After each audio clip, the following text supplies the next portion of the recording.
Assalomu alaykum saboqdoshlar. Hozir biz arab tili grammatika darsligimizning 25-darsini o'qiymiz. Biz ilgirki soatlik darsimizda ismni aniq va aniqsiz deb ikkiga ayirdik. Ya'ni ma'rifa va nakira ism deb ikkiga ayirdik. Endi arab tilida nakira ism bak ko'p. Ya'ni aniqsiz bo'lgan ismlar bak ko'p. Buni sanab bo'lmaydi. Ammo ma'rifa ism oz. Ya'ni umumiy jihatni qavaqtimizda 7 turlik ism arab tilida ma'rifa sanaladi. Masalan, onun birincisi damairlar, kişilik almashlar ma'rifa, ya'ni muayyan. Masalan, huwa desam, u desam, bu muayyan bir shaxsni ko'rsatib, u degan bo'limi. Demak, damairlar ma'rifa. Ikkinchidan ism mavsullar ma'rifa. Allazina deganga o'xshagan ism mavsullar ma'rifa. Uchinchidan ismi ishoratlar ma'rifa. To'rtinchidan alam ma'rifa. Demek biz ilgirki saatlik dersimizde alamni o'rgandik. Chunki biz kitobimizdagi mabni babida ism ishorat bilan tunishib bo'ldik, damairlar bilan tunishib bo'ldik va ism mavsullar bilan mabni ismlar qatorida tunishib bo'ldik. Endi biz buni yana ma'rifiy ismlar qatorida so'zladik. Bu yerda shunga qayta buni takrorlamaymiz. Biz faqat bu ismlarning ma'rifiy ekanligini bilib olsak bo'ldi. Endi biz o'rganmagan ma'rifiy ism alam. Biz alam haqida o'tgangi soatlik darsimizda so'zlab bo'ldik. Endi alamning tafsilotiga ozroq kirsak, alam, ya'ni xos ism tarqilish va xoslashish e'tibori bo'yicha mundaq cho'ng ikki turga aylanadi. Shaxsning xos ismi, masalan, Muhammad, Ahmad, Xolid deganga o'xshagan va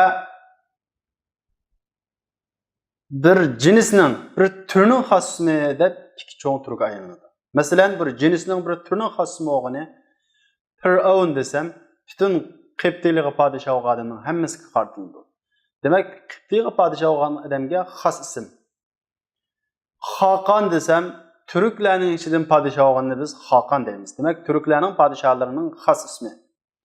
Aziz desam, Misrga podshoh odamga xos ism. Qaysar desam, Rumga podshoh odamiga xos ism. Demak, bu xos ism bir odamga xos ismmi? Yo'q. Bu bir turga xos ism deymiz. Demak, bu nuqtadan, ya'ni alamningki xos va tarqilish nuqtasidan alam ikki cho'ng turga bo'linadi. Birisi alamu shaxs deymiz. Shaxsdagi va xos bo'lgan ism Muhammad, Xolid deganga o'xshagan. Yana birisi alamu jins deymiz. Bir jinsga xos bo'lgan ism. Mana deydi al-alamu yanqasimu bi'i'tibari takhassusihi va shuyu'ihi ila qismayn. Alam xoslashish va tarqilish e'tibori bo'yicha ikki qismga bo'linadi. Birinchisi alamu shaxs. Alamu shaxs degan nima deganda ma wudi'a li wahidin min afradil jins. Ya'ni bir turningki bir shaxsiga, jinsning shaxslaridan biriga qo'yilgan narsa. Masalan, Zayd, Fatima, Muhammad deganlar shaxsning xos ismi. Chunki bu insondan iborat bir turningki bir a'zosiga qo'yilgan ism. Mana bu alam shaxs deganimiz bir turningki a'zolaridan biriga qo'yilgan xos ismni biz alam shaxs deb ataymiz. Ikkinchisi alamu jins. Alamu jins degan nima deganda alamu jins deganimiz ma wudi'a lil jinsi kullihi. Ya'ni bir turning hammasiga qo'yilgan xos ism. Bir turning hammasiga qo'yilgan xos ism. Masalan, Fir'aun, Xoqon, Qaysar, Aziz deganga o'xshagan. Masalan, Fir'aun desa, butun Qibtiylarga podshoh bo'lgan odamning ismi Fir'aun bo'ladi. Xoqon desa, turklarga podshoh bo'lgan odamning ismi Xoqon bo'ladi. Qaysar desa, Rumluq podshoh odamga qartiladi. Aziz desa, Misrning podshohiga qartiladi. Demak, bu mushu podshoh degan bir turga xos ism bo'lib qo'yilgan ism. Demak, bu nuqtadan alam, alamu shaxs, alamul jins deb ikki turga ayriladi. Endi alam dalolat qilish, ya'ni bildirish e'tibori bo'yicha 3 qismga bo'linadi. Birincisi isim. Bu aniq shundaq Muhammad Xolid degan. İkincisi kunyet. Yani bu odatda arablarda qo'llanadi. Abu Muhammad, Muhammadning dadasi, Abu Sultan, Abu Bakr deganga o'xshagan uningki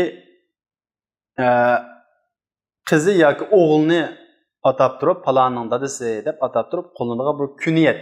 Bu arablarda qo'llanadi. Bu elemning qatoriga kiradi. Chunki bu muayyan bir shaxsga qaratilgan bo'ladi. Üçüncüsü şu laqam. Bu odatda bizlardan bor. Deydi al-alam yanqasimu bi'itibari dalalatihi ila thalathati aqsam. Alam dalalat qilish, ya'ni bildirish e'tibori bo'yicha 3 qismga bo'linadi. Bildirish e'tibori bo'yicha 3 qismga. Birinchisi ism, shundaqo. Ism degan nima desa, ma wudi'a li ta'yinil musamma awwal. Tunji qilib atalmoqchi bo'lgan narsani muayyanlashtirish uchun qo'yilgan narsa. Yani biz bir narsa atmoqchi bo'lsak, tunji qo'ygan narsamiz nima bo'ladi? Ism bo'ladi. Bir odam tug'ildi, biz uni bir muayyanlashtirish uchun ism qo'ygan bo'lsak, bir tunji qatim bir narsa deb atagan bo'lsak, shu atagan narsamiz nima bo'ladi? Ism bo'ladi. Muhammad, Xolid deganga o'xshagan. Ikkinchisi kunya. Kunya degan nima deganda, kunya deganimiz kullu murakkab idofi suddira bi abin aw ummi. Ab yoki bilan boshlangan har qanday izofatlik birikma. Ummu Muhammad, Abu Muhammad deganga o'xshagan, Muhammadning onasi yoki Muhammadning dadasi deganga o'xshagan. Ya'ni ab bilan boshlangan izofatlik birikma. Abu Bakr, Ummu Habiba deganga o'xshagan. Bu arablarning aytgan qo'llanadi. Odatda arablarda kunyat ismdan bir qadar hurmatlik bilinadi. Ya'ni biz hurmatlab hurmatini qilmoqchi bo'lsak, bir odamning uning bevosita ismini emas, kunyatini ataymiz. Bu arablardagi hozirgi qo'llanib kelayotgan bir xil ko'rinish. Endi uchinchisi laqab. Ya'ni biz uyg'ur tilimizdagi laqam. Laqab degan nima deganda kullu ma ush'ira bi madhin aw dam. Laqab deganimiz har qanday maqtash yoki sukash bilan his qildirilgan narsa. Odatda bizning tilimizda laqab ko'pincha hollarda sukash bilan atalgan bir atalg'i qartiladi. Lekin arablarda sukash bilan yoki shu maqtash bilan atalgan bir odamga qo'yilib qolgan bir laqamni ko'rsatadi. Masalan, Harun Rashid 5-to'g'ri yo'lda mang'uvchi xalifa yoki 6-to'g'ri yo'lda mang'uvchi xalifa deb qaralgan Harun Rashidninki, Harun deganimninki Rashid degan bir nimasi bor, laqami bor. Bu bir maqtash, ya'ni to'g'ri yo'lda mang'an kishi degan bir maqtashni bildiradigan laqam. Musaylamatul Kazzab, ya'ni payg'ambarlikni da'vo qilgan Musaylama degan odamga Kazzab degan laqamchi qo'yilib qolgan. Demak, laqam deganimiz sukashni yoki maqtashni bildiradigan so'zlar. Endi alam dalolat qilish, bildirish e'tibori bo'yicha 3 qism bo'ldi ekan. Qaysi? Ism, kunya, laqab deb. Bir odamni atamoqchi bo'lsak, oldi bilan ism kelamdi yoki kunyat kelamdi deganda, ama ism bilan kunyat masalasida ikkilisini teng akib bir odamni atamoqchi bo'lsak, ism burun kasimi bo'ladi, kunyat burun kasimichi bo'ladi. Masalan, Umar Abu Hafsa desak, Umar degan ism burun keldi, Abu Hafsa degan kunyat keyin keldi. Abu Hafsa Umar desakmichi bo'laveradi. Demak, kunyatul ismda qaysi burun kasi bo'ladi? Ammo laqamda, laqam bilan ism bir yakab qolsa, cho'qim ism baldirib kelish kerak. Ammo bu laqam ismdimi mashhur tunilgan bo'lsa, kishilarning orasida laqam burun kasichi bo'ladi. Deydi, "Va la yasihhu an yataqaddama al-laqabu 'ala al-ism." Laqamning ismga ilgari bo'lishi to'g'ri emas. Illa ishtahara al-laqab. Faqat laqam mashhur bo'lib ketgan bo'lsa to'g'ri.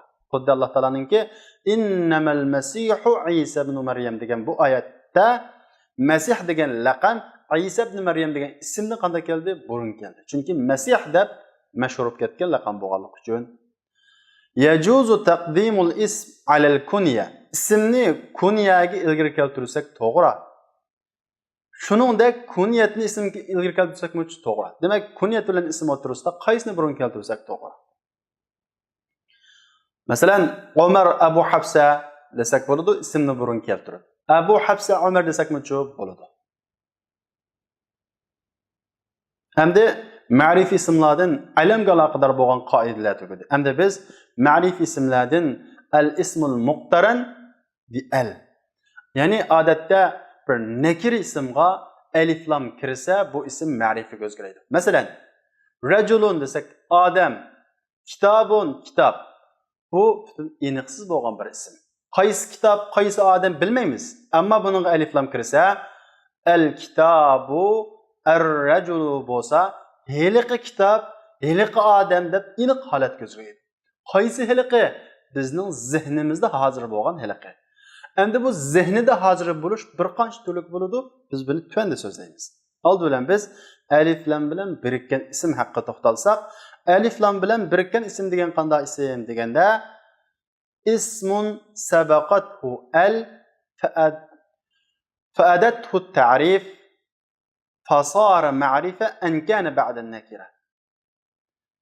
Endi alif lam bilan birikkan ism deganimiz uningga alif lam ilgari ulab, ya'ni uningga alif lam kirib aniqlashni ifodalagan.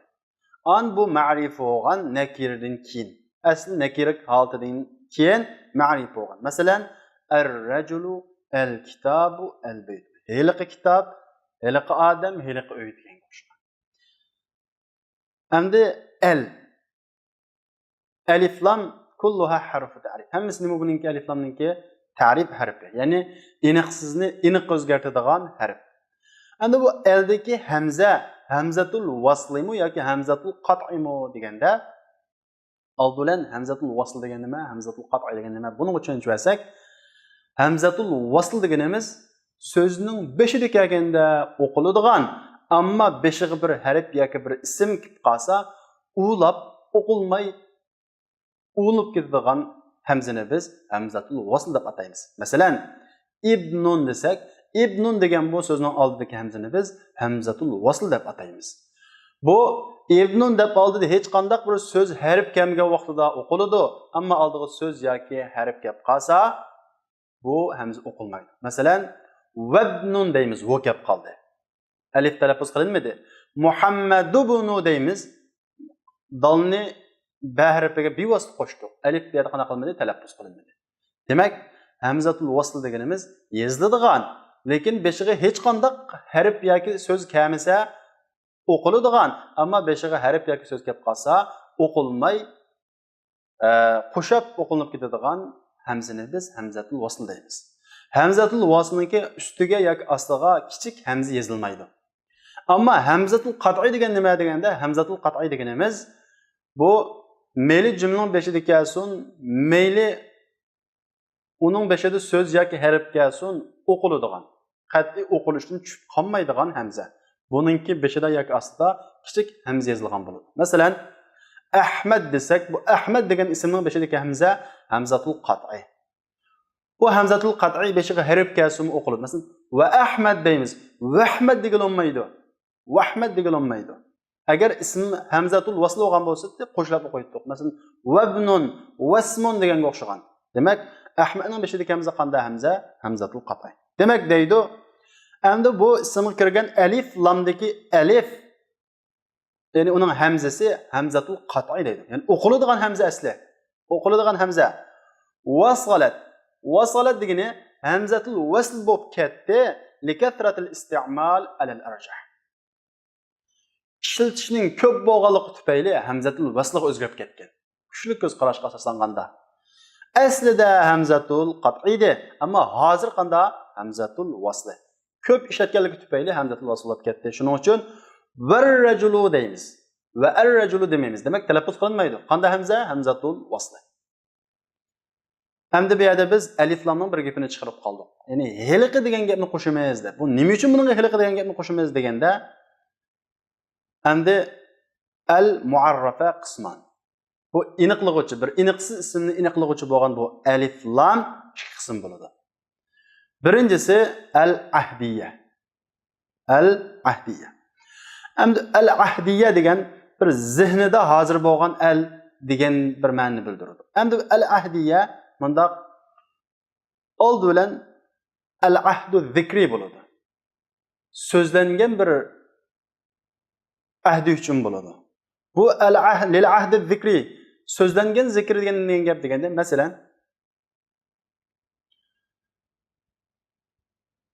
ja'ani talibun fa akramtu talib desam, menga bir o'quvchi keldi.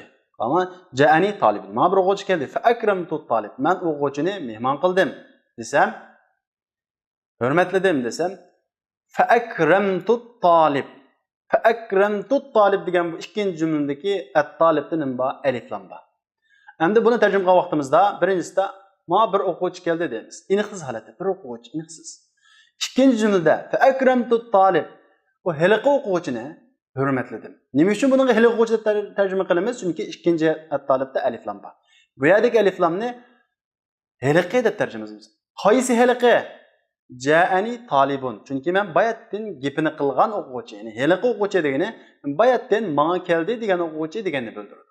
Demak, lil ahdi zikri deganimiz bayatdan biz gapini qilishgan degan heliqini bildiradigan alif lam. Endi buni o'lchamlik tunishtirilishi lil ahdi zikri deganimiz ma sabaqa limashubiha zikrun fil kalam deydi.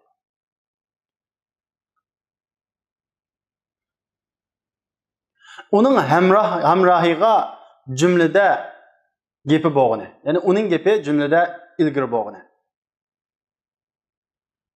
Uningga hamroh bo'ladigan bir so'zga, ya'ni jumlada uningki hamrohi uchun gapi ilgari bo'lgani degani. Masalan, ja'ani dayfun, menga bir mehmon keldi. Bu yerdagi dayf qanday dayf? Iniqsiz mehmon. Fa akramtu dayf. Endi bu yerda alif lam kiradi. Bunga heliqi deb tarjima qilamiz.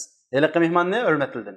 Men mehmon keldi, heliqi mehmonni hurmatladim desam, damalliqqa buni anglagan odam, bayatda menga gapini qilgan mehmonni hurmatlabdi deb tushunadi. Demak, bu yerdagi al lil ahdi zikri, ya'ni men bayatdan jumlada gapi bo'lgan, gapi ilgari bo'lgan, bayatda men gapini qilgan bir nimaga mehmonga qaytadi. Mana bu yerdagi ma sabaqa limashubiha zikrun fil kalam jumlada uningki gapi bo'lgani. Ma sabaqa limashubiha zikrun fil kalam deganda jumlada uning bir gapi bo'lgani. Jumlada gapi bo'ldi, uningdan keyin men uni alif lam bilan kelsim, heliqi deb tarjima qilamiz. Qaysi heliqi? Bayatdan biz gapini qilgan. Mana bu lil ahdi zikri degan mana shu. Endi lil ahdi zihni ikkinchi alif lam zihni bir vaqt uchun, zihni vaqt uchun. Zihni vaqt uchun degan nima gap deganda ma kana mashubuha ma'hudan fi zihni. Ya'ni mashubuha degan narsalar. Ya'ni uning qo'shadigan hamrohi, ya'ni uning qo'shadigan, ya'ni alif heliqi degan gapni heliqi degan gap, mashhur degani heliqi deb tushunsanlar bo'ladi. Ya'ni uning heliqisi zihnimizda hozir bo'lgani. Masalan, bayatınki zihnimizda hozir emas, biz gapini qilgan. Shunga biz uni lil ahdi zikri dedik. Qanday qilgan? Tilg'agan. Bayatdan biz tilg'agan. Lil ahdi zihni deganimiz uni tilg'amadik, lekin zihnimizda-chu hozir. Uning heliqi degan gapimiz zihnimizda hozir. Masalan, zahabta ilal jami'a, universitetga bordingmi desam, bu heliqi universitetga, al jami'adan ba alif lam. Heliqi universitetga bordingmi desam, men so'g'a odam qaysi universitet deb so'maydi uni. Nimishqa? Chunki o meningki qaysi universitetga bordingmi deb so'g'aligini biladi. Uning zihnida u hozir. Zihnida bor. Demak, bu yerda heliqi degan gapning qaytadigan o'rni zihnida qanday bo'ldi? Hozir bo'ldi. Bunda bo'lsa, bu qanday alif lam bo'ladi desa, bu alif lam ahdiyaning ahdi zihni turiga qatori kiradi. Zihnida hozir bo'lgan alif lam. Ne heliqi universitetga bordingmi desam, bu ilgirdan tortib shu bir universitetga kirmoqchi bu. Men shuni so'rgan bo'laman. Garchi hozirgi gapimizda biz u to'g'risida gaplashmagan bo'lsaqmi, bizning zihnimizda-chu mavjud. Üçüncüsü alif lam ahdiyan, üçüncüsü lil ahdil huduri. Hamda bu gapini qilishgan alif lamma emas. Zihnimizda hozir bo'lgan alif lamma emas. Hozir bo'lgan bir zaman uchun. Demak, shu vaqtning o'zida hozir bo'lgan alif lam bir vaqtni bildiradi. Masalan, deydi ma kana mashubuha hadiran vaqtul kalam. Uningki mashubi, ya'ni uning heliqi tarafi, heliqi, ya'ni qaytadigan Həmrah olduğan tərəfi sözlüge vaqtda hazır bolğan. Məsələn, "Cittul yawma" desem, "Bugün geldim" deyimiz. Bu yerdeki el-yawm'ның aldaki elif lam bugünni bildirir. Yawm bolsa kun, el-yawm bolsa bugün. Demek, bugün geldim desem bu gap qilgan vaqtimda bir aniqlab berdi. Gap qilgan vaqtimni qanday qilib berdi? Aniqlab berdi. Demek, elif lam al-ahdiyya lil-ahdi zikri, lil-ahdi zihni, lil-ahdi al-huduri deb uch turga bo'linadi. Lil-ahdi zikri deganimiz bayatdan gap bo'lgan, şunun qaytadigan elif lam.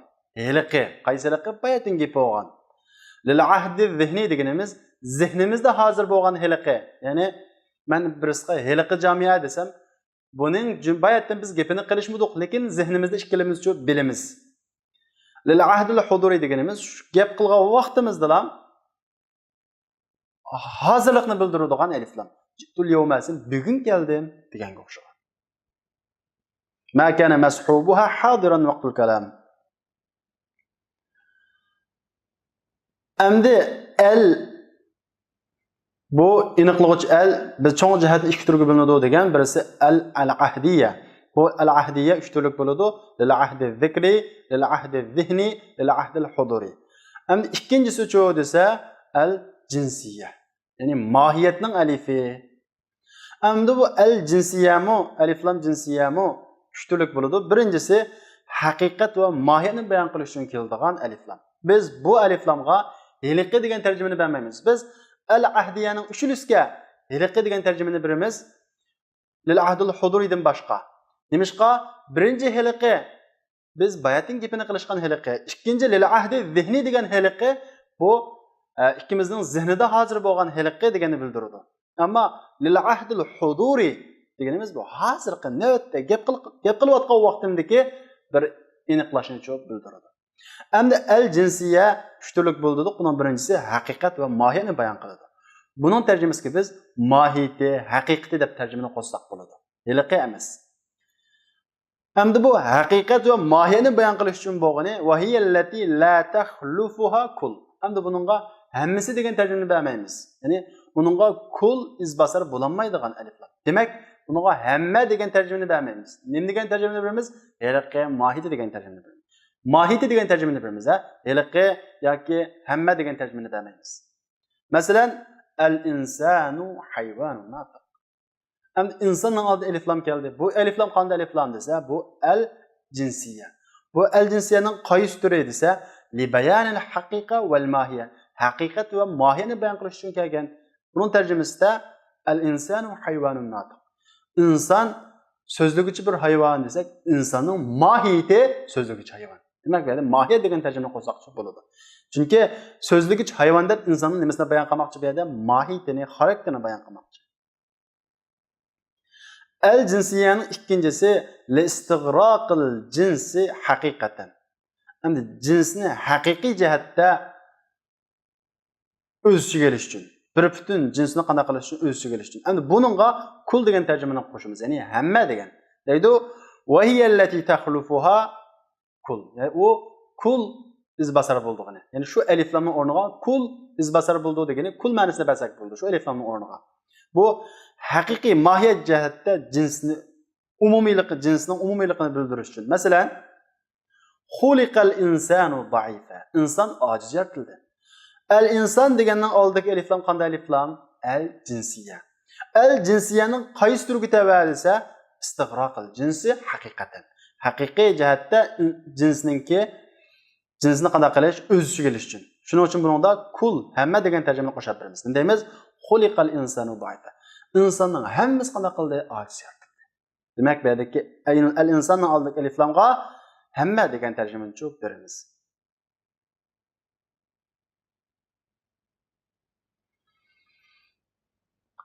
Üçüncüsü el-jinsiyyaninki mecaz jihatda, ya'ni ko'chma ma'ni jihatda turini o'z ichiga olish uchun keladi.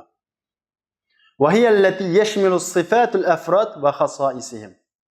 Endi bu alif lam shaxslarning sifatlarini va xususiyatlarini o'z ichiga oladi. Ya'ni bu xususiyat, sifat ma'nilarini beramiz buningga. Masalan, antar rajul, antal mu'min desem, sen demek enter racul desem, bu yerdeki eliflam qanday eliflam desa, ko'chman jihatda jinsini qanday qildi o'z ichiga oldi. Ko'chman jihatda degani sen er kishi desam, bu yerda men uni er kishiligini bilaman. Ammo men bu yerda enter racul deb eliflamni keltirdim.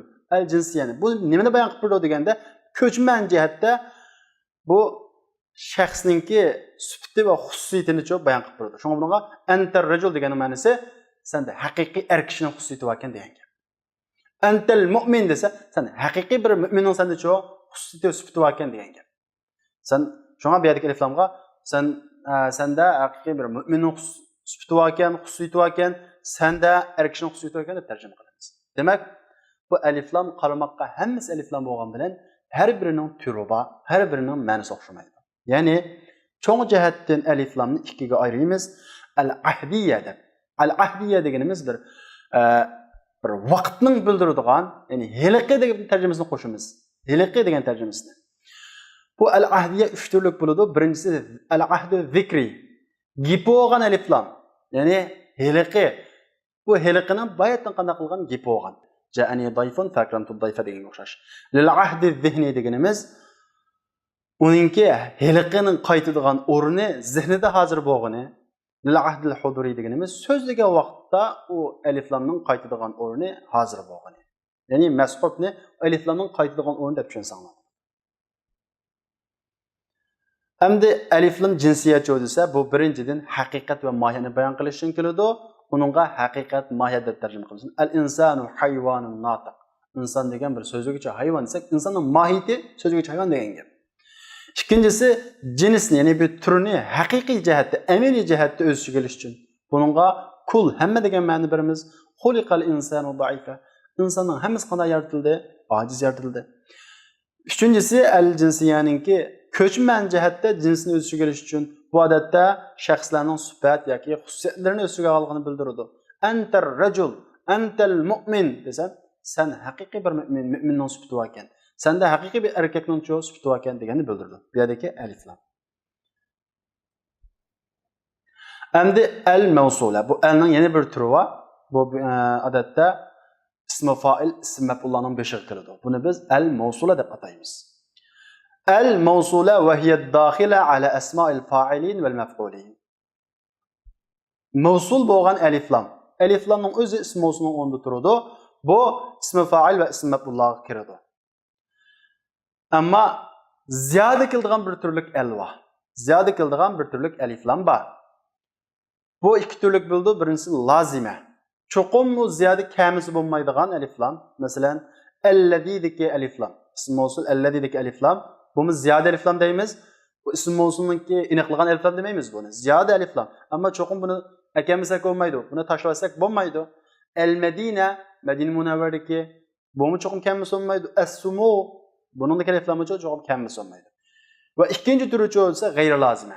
Bu mu artık ama bu lazım emes. Yani kesin buldu, kemisin buldu. Mesela el-Haris, el-Hasan. Bunu taşlarsak mı çoğu buldu? Nindep Haris, Hasan dep çoğu taşlarsak mı buldu? Çünkü Haris, Hasan degen bu eliflam kemisin mu inik kısım. Ve huwa ma la yufidani ta'rif dedi. Demek bu lazime olsun ya ki gayri lazime olsun bu tarifini çoğu ifade etmeydi. Bu iniklaşını ifade etmeydi. Mana bu al-mu'arrafaga aloqador bo'lgan hukmlar. Endi ma'rif ismlarninki 6-si izofat bilan aniqlangan ism. Ya'ni bir aniq ismdan birini biz aniq ismga izofat qilish orqali aniq ismga o'zgartira olamiz. Aniq ismni aniq ismga izofat qilish orqali aniq ismga o'zgartira olamiz. İsmun nekiratun udife ila wahidin min al-ma'arif. Ma'rif isimlardan biriga izofat qilingan nekira ism al-mu'arraf bil izofa bo'ladi. Ya'ni biz yuqorida o'rgangan ma'rif ismlarning qaysining birisiga qanday qilinsa, izofat qilinsa, bu nekira ism ma'rif bo'ladi. Masalan, hamaltu kitabi. Kitobimni ko'tardim. Kitobun nekira. Endi ya degan bu domirdan iborat ma'rif ismga buni qanday qilsak, izofat qilsak, kitobi, mening kitobimda bu yerda kitob qanday qildi? Aniqlandi. Hamaltu kitoba Ali. Demak, Ali degan bu xos ismga kitobni qanday qildik? Izofat qildik. Kitobun degan bu aniq ism bu yerda al-mu'arraf bil izofa. Izofat bilan aniqlangan ism bo'ldi. Endi 7-incisi el-munada el-maqsud. Maqsad qilingan munada. Maqsadga biz qana qilgan, chaqirgan munada. Huwa ismun nakira qusida ta'yinuhu bin-nida. Endi bu aslida nakira ism. Ammo biz chaqirish bilan uni muayyanlashtirdik. Raculun desek bu iniqsizsin. Ama ya raculu desem, ey Adem deb bunu ko'rib turib, maqsad qilib turib qanday qildim muayyanlashtirdim. Bu mu ma'rif ismining qatoridir. So'ng ya raculu, ya talibu. Demak, al-munada maqsud. Maqsad qilingan munada bu ma'rif ismining qatoridir. Fa in lam turid ta'yin ahad, agar biz birazini muayyanlashtirishni maqsad qilmasak, ya'ni buni ko'rib turib emas, biz ishning ichida, ishning testi ya racul, ya talib deb birisini muayyanlashtirmay chaqirmoqchi bo'lsak, nima deymiz? Ya raculan, ya taliban deb buni zivor o'qiymiz. Muayyanlashtirgan vaqtimizdan, maqsad qilgan vaqtimizda uni taq-tash o'qiymiz. Endi ma'rif ismni birini chaqirsak-chi, masalan, Ali, Muhammad deganga o'xshagan bir alam ma'rif ismni birini chaqirsak-chi desak, fa in nadayta ma'rifa, agar ma'rif ismni chaqirsangiz, fala sha'na lin-nida fi ta'rifiha. Nidaninki uni aniqlashda hech qanday ishi yo'q. Demak, bu ma'rifi ism aslida ma'rifi edi, nidaning kirganligi bilan ma'rifi bo'ldi emas. Demak, bu ma'rifi kirib uni nida kirib uni ma'rifi qildi emas, bu aslida nima edi? Ma'rifi deymiz. Unda bo'lsa vaqtdoshlar, bugungi darsimiz mush yerda oxirlashdi. Ya'ni biz ma'rifi ismlar bilan tanishib bo'ldik. Endi buni oxirida ko'nikma berilgan, buni o'zingizlar ishlaysizlar. Masalan, birinchisi ixtar al-ijabata sahiha fi ma yali. Tuandagi to'g'ri javobni tanlang. Birinchisi antum Dimashq. Hadihi al-asma, antum Dimashq. Bu hadihi degan bu ismlar ma'rifa nakira. Ma'rifa mi nakira mi? To'g'risini tanlaysizlar. Demak, mushu bo'yicha ishlaysizlar. Ikkinchisi to'g'ri jumla oldiga to'g'ri belgisini, xato jumla oldiga xato belgisini qo'yisizlar. Birinchisi al-alamu yadullu ala muayyan bila qarina. Alam muayyan narsaga qarinasiz bildiradi deydi. Muayyan narsaga qarinasiz. To'g'rimi xato?